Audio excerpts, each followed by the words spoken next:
৮ বছর ধরে ইউটিউবে বাংলা নাটকের ভিউয়ে শীর্ষে ছিল বড় ছেলে। জিয়াউল ফারুক অপূর্ব ও মেহজাবিন চৌধুরী অভিনীত নাটকটি প্রচারের পর থেকেই ভাইরাল।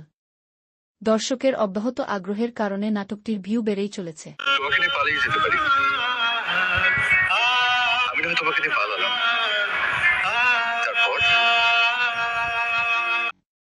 অবশেষে ৮ বছর আগের সেই নাটকের রেকর্ড ভেঙে দিল আরেক নাটক শ্বশুরবাড়িতে ঈদ।